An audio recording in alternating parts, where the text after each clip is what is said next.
તો મુંબઈમાં હચમચાવી નાખે તેવો એક અકસ્માતનો બનાવ સીસીટીવીમાં કેદ થયો છે।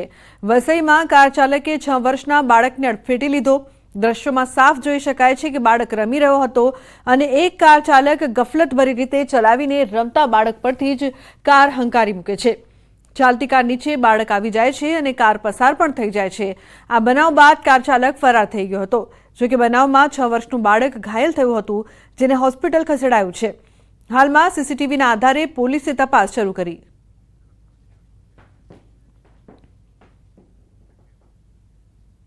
તો બુલેટિનમાં હાલ બસ આટલું જ। તમામ મહત્વપૂર્ણ સમાચાર માટે આપ જોતા રહો ન્યૂઝ 18 ગુજરાતી। નમસ્કાર।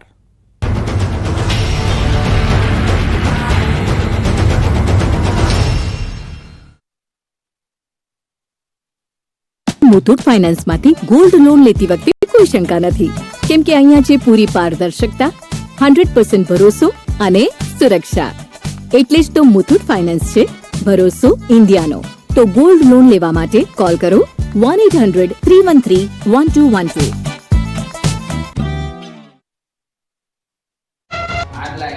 વડોદરા મહાનગરપાલિકાના પાપે લોકોને 15 દિવસમાં બે વાર ભર શિયાળે પૂરનો સામનો કરવો પડ્યો। 15 દિવસ પહેલા પાણીગેટ વિસ્તાર વગર વરસાદે પાણી થયો। હવે કિશનવાડી વિસ્તાર પાણીથી લથપથ થયો। કિશનવાડીના લોકો રાત્રે ભર ઊંઘમાં હતા, ત્યારે જ અચાનક તેમના ઘરોમાં પાણી એન્ટ્રી મારતા લોકોની ઊંઘ હરામ થઈ ગઈ। કિશનવાડી, જાગૃતિ મહોલ્લા, દાવડાનગર વિસ્તારમાં ગટરનું પાણી ઉભરાતા લોકોના ઘરમાં ઘૂસી ગયું। પાણી એટલું બેક માર્યું કે લોકોના બાથરૂમ, ફળિયા અને હોલ સુધી ઘૂસી ગયું। કડકડતી ઠંડીમાં ઘરમાં પાણી આવી જતા લોકો ઘરની બહાર રહેવા મજબૂર થવું પડ્યું। પાણી ઘરમાં આવી જતા લોકોની હાલત દયનીય થઈ ગઈ। મેયર, ચેરમેન બંને પૂર્વ વિસ્તારમાં હોવા છતાં અહીં સ્થાનિક સુવિધાનો અભાવ હોવાથી લોકોમાં રોષ ફેલાયો છે। આ એક વિસ્તારની વાત નથી। આ પહેલા વડોદરાના પાણીગેટ વિસ્તારમાં ભર શિયાળે પૂર બહારમાં પૂર આવ્યું હતું। રોડ પર પાણીની નદીઓ વહી હતી। લોકોના ઘરમાં અડધી રાત્રે પાણી ઘૂસી જતા લોકોની ઊંઘ હરામ થઈ ગઈ હતી। એક તરફ રાજ્યમાં ખેડૂતોને પૂરતું યુરિયા ખાતર નથી મળી રહ્યું, તો બીજી તરફ બનાસકાંઠામાંથી નકલી ખાતર બનાવતી ફેક્ટરી ઝડપાય છે।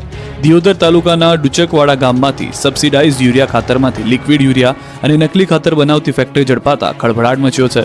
આ સમગ્ર કાંડમાં સામેલ કુલ 6 આરોપીઓમાંથી 4 આરોપીની બનાસકાંઠા એલસીબી પોલીસે ધરપકડ કરી છે, જ્યારે અન્ય 2 આરોપીઓની શોધખોળ હાથ ધરીને ઘટનાની ઊંડી તપાસ શરૂ કરી છે। ફેક્ટરીમાંથી 1,15,037 રૂપિયાનો મુદ્દામાલ મળી આવ્યો છે।